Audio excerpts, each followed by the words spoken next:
Doc, how's it going? I'm good, man. Good? Always a pleasure to see you. Indeed, indeed, indeed. It has certainly been a different world for entertainers the last 18 months, couple of years. And so how have you had to deal with it? Well, like everybody else, one day at a time. And my faith is what's kept me going, man. I mean, people are like, what's next? I'm like, you tell me.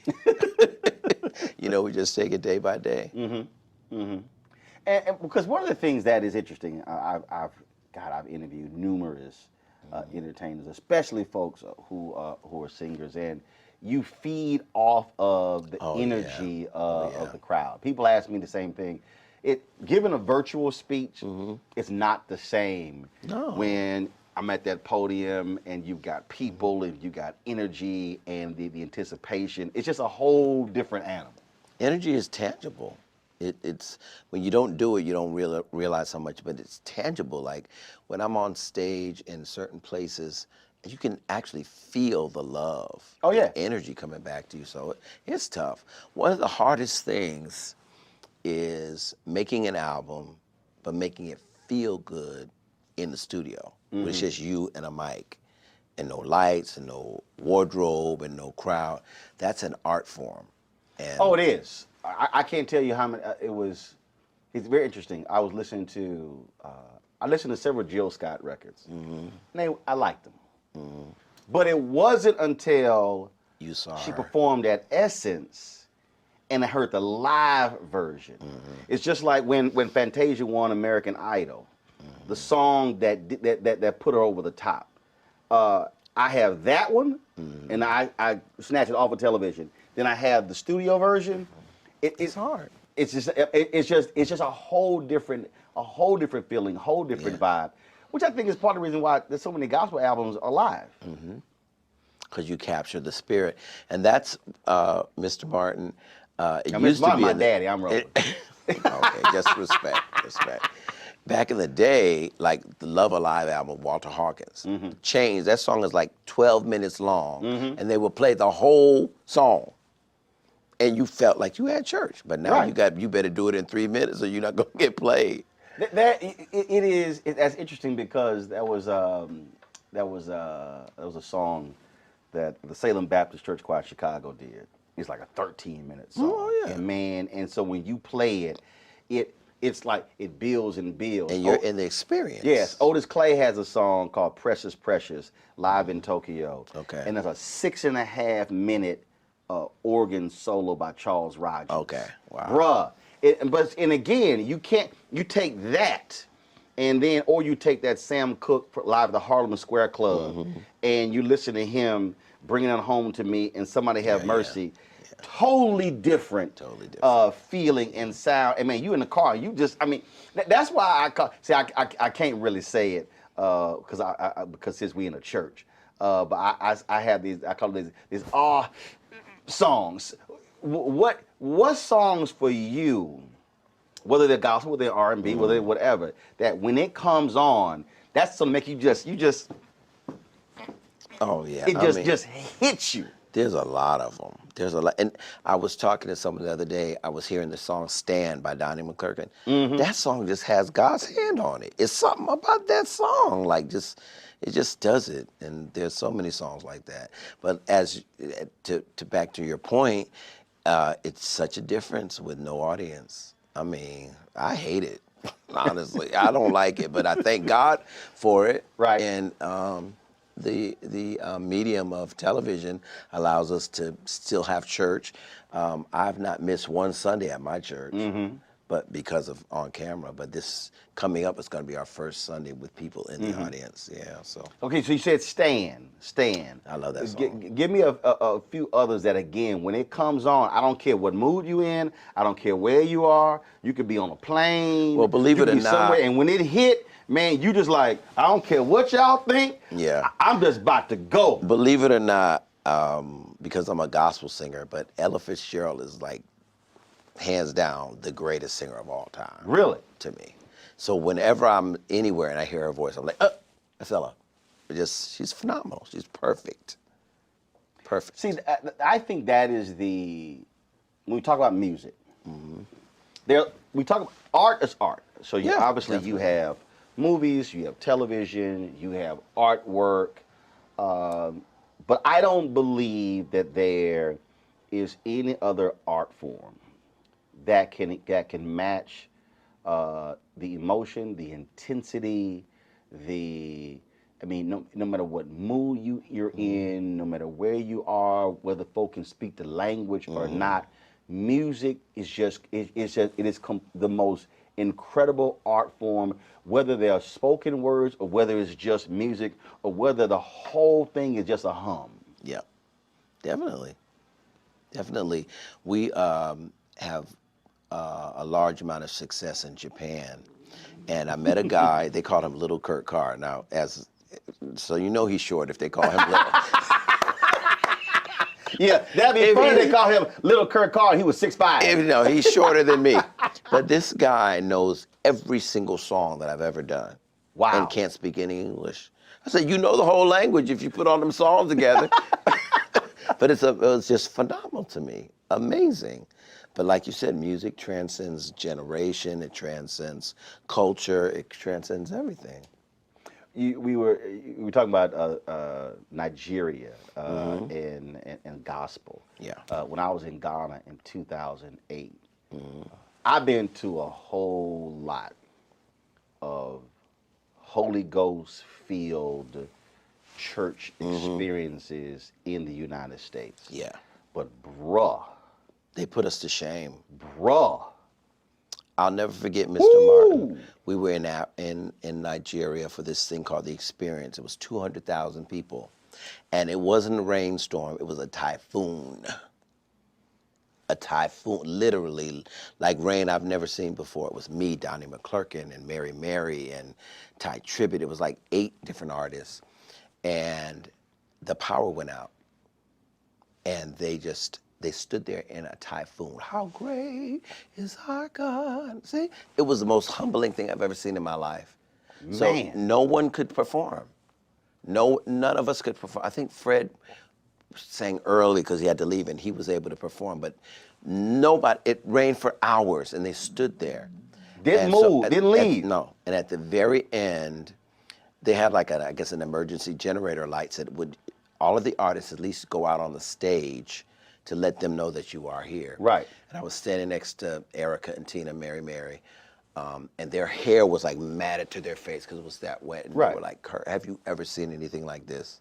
So Because you know, had there been America, we'd have been at home. Oh no, it was shut down. They would've been shut down. So rain comes in, and the crowd just sang. They did not, they just sang. They just started singing hymns to God and just worshiping God. And they're not worshiping him for a new car or a nice house or designer clothes. They're worshiping him because he's God. And it's humbling when you go to Africa, man. Yeah, that's Wait a minute, you said it was called The Experience. It was an experience That for was us. an experience. For us. None of us sung a note, but it was something I'll never, ever, ever, ever, ever forget. See, that's sort of, I was at, what church was I at? It was a church I was at, and the pastor ended up, the choir was so lit, they were so on fire, that he never preached a sermon. It literally transitioned from praise and worship, and the experience just continued for the next hour. And he talked, and they sang, and it was just unbelievable.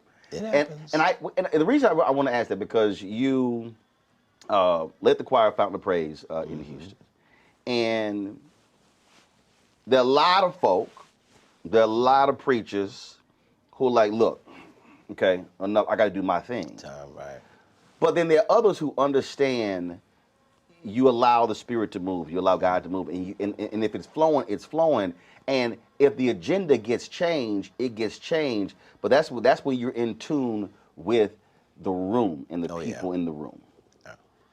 Well, I got my start when I was 20 years old. I was music director for James Cleveland. So a lot of people don't know that, but I learned about how to watch the mood in a room and to flow with the spirit. He was a very spontaneous man. Most of the hits that he made were things that just kind of happened. Not planned, all no, organic. just like he would say, high blood, low blood, no blood at all. Like he just had the quickest wit. And I learned a lot of that from him. And then before I came to Houston, I was music director at West Angeles Church in Los Angeles with Bishop Charles Blake. And that's where the Black praise and worship movement started at his church. And so I've learned to just kind of go with the flow. Define that. What is the Black praise and worship Well, movement? before praise and worship started, we had what was called devotion. Where a deacon would get up, oh, I love the Lord, he heard my cry. Well, stuff like that. Or, have you tried Jesus? He's all right. Patrick Henderson, at the leading of Bishop Blake, Patrick Henderson was the minister of music at West Angeles. He and a lady named Judy McAllister came together and took songs that they got from Oral Roberts University, a more Caucasian experience, and they took those songs and blackified them. They put some Lowry salt on them, some onion powder. They put some Tony Chachere's Creole seasoning on it. Chachere's, yeah, and Lowry salt. And the first time, I'll never forget, at West Angeles, which is a Church of God in Christ, Judy got up and said, as the deer panteth for the water, so my soul longeth I. The people was looking like throwing rotten egg like the Apollo, literally. And we just kept doing it and kept doing it and kept doing it. And now it's like you can't get away from praise and worship. Well, the thing is, look, I was born and raised Catholic. Okay. And the decision to found the church was in my grandparents' living room. And the reality is, our culture is different.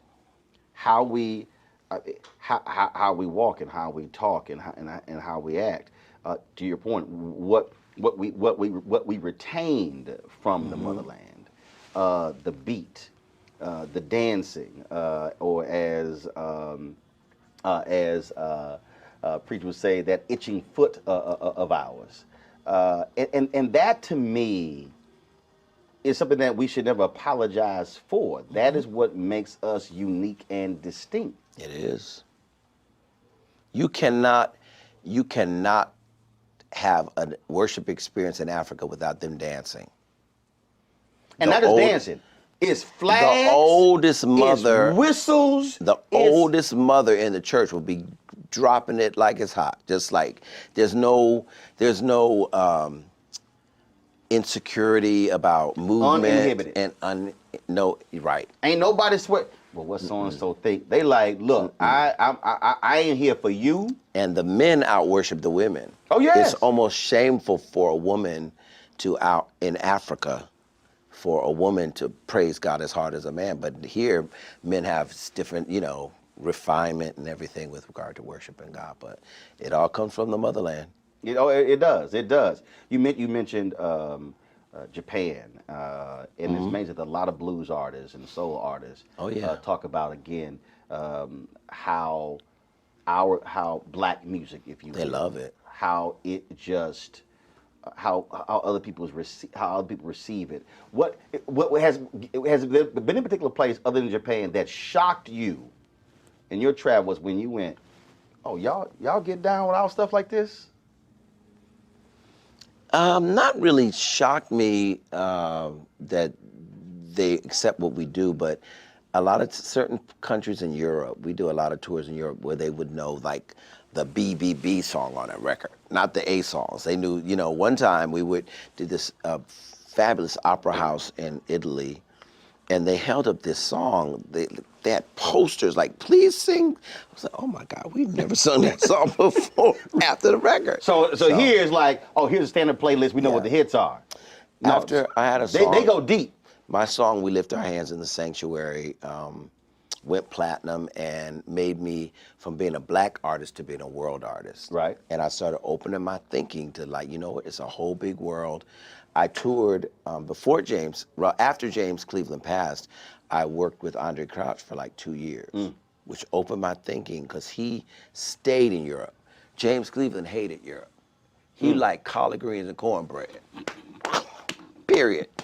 Andre Crouch wanted frog raw and, pheasant in Europe and all that. And so going to that realm with Andre, I was like, whoa, it's a big world. And so after Sanctuary hit, I literally became a world artist. So I started experimenting with all different kinds of music and all different kinds of sound. Why is it important for you? Why is it important from your estimation that brands like McDonald's embrace this aspect of the Black experience, gospel music, doing this tour, taking it across the country? Why is that important? My last CD, and this is not a plug, but my last CD is called Bless Somebody Else. And I did a song with Yolanda and Mary and Smokey and Fred Hammond and John Key and Kiki Wyatt and Faith Evans, like 16 artists came together to do this song about when I'm blessed, I have to bless somebody else. And I think McDonald's, they're putting their money where their mouth is. Not just saying that we embrace the community, but they're showing it. Gospel music, and in particular, is like a staple in the Black experience. And it's a way to ensure that we can all come together, all kinds of people. I've done the tour several times, and it's amazing to see sometimes when we were in certain cities, people would come 2 hours early, standing outside waiting to get in. Some dressed to the nines, some dressed in sweats and stuff, but it's like, you know what, McDonald's is bringing the community together and letting them experience for free what some of them would never be able to afford to see all of us together at one time. But also because you have a lot of companies that, hold up, now you're talking about faith, you're talking about religion, and it's not like when Black folk do gospel, we don't hold back. We don't remove the Jesus, the and J the word, right, the J word, the capital J word. Yeah, and that's really, really commendable that they allow us to be who we are. Speaking of who we are, is there? So I love asking this question because you never know what the response is. Is there something or someone that you would love to do something musically with? Does not have to be a gospel artist. That you just you like, man, I would love to do something with this person. I really want to produce Donnie McClurkin next. And we always talk about it. I just feel like my songs have the kind of majesty that his voice carries. I've worked with a lot of people because of my involvement at West Angeles. So I've worked with a lot of celebrities, a lot of things that I'm on that you might not know about. Such as? Well, I've worked with Stevie Okay. and Gladys, and actually have a publishing credit with Stevie Wonder, which is like nobody does. We did a song for Pinocchio, and he knew me from church, and it was a big hit in Europe, but it never really hit here. And it was a song called Hold On to Your Dream, and I dared to say, I got an idea for the hook. And he was like, oh my God, I love it. So that was an honor. I would love, It's got to be somebody. I'm trying to think. Got to be somebody where you Michael like. Jackson, too late. Well, yeah, too late. Whitney Houston, Too late. too late. I worked with Aretha, got to meet Queen. and know her toward the end of her life. So Queen was amazing. it was great. So, yeah. With you. Oh, no, I don't get paid to sing. I get paid to talk. I get paid to talk. And See, you do it we well, had to so. mix in sort of that's you do it what I well. do. You do it well. I Stay tell in your all the lane. time. Oh no, that's my lane. No, look, my mama, all her sisters, our whole family, we sang, we did the choir stuff, but no. That was Celine Dion. ooh. I want to write a song for her. Have you ever met her? I've never met her, and I've seen her like 5 times. I think that she's probably the most perfect singer that's on earth today. Not soulful. I'm not comparing her to anybody else, but as far as the instrument is perfect. So she has a black background singer, right? So I was like, everybody black pretty much knows who I am, right? So I walked up and he said, "Hello, I am from France." So he didn't know me. So I've never met her yet. All right, so we gotta figure out. So you never met her. You love to write a song for Celine I love to write Dion. a song for her. See, now I gotta think who Like, who knows knows her? Celine Dion. And Beyonce. I think I would like to. I think Beyonce should do an inspirational song. Okay. And we used to be neighbors. She lived before the split up of Destiny's Child. They lived across the lake from me, so I would see her all the time. She's really, really, really a beautiful person. So you need to run that by her. I know. Okay. So here's the deal. So Steve Payman is her COO of the company. Okay. So I'm gonna hit Steve. Cool. Then I would love that. gotta figure out who knows Celine Dion. I don't know. Maybe Lionel Richie knows Celine Dion. I gotta figure that one out. Okay. So we'll see we can make that arrangement. There you go. So we can make that arrangement. Last question for you. And that is, And I'll buy you a African outfit. ain't no thing. Ain't no thing.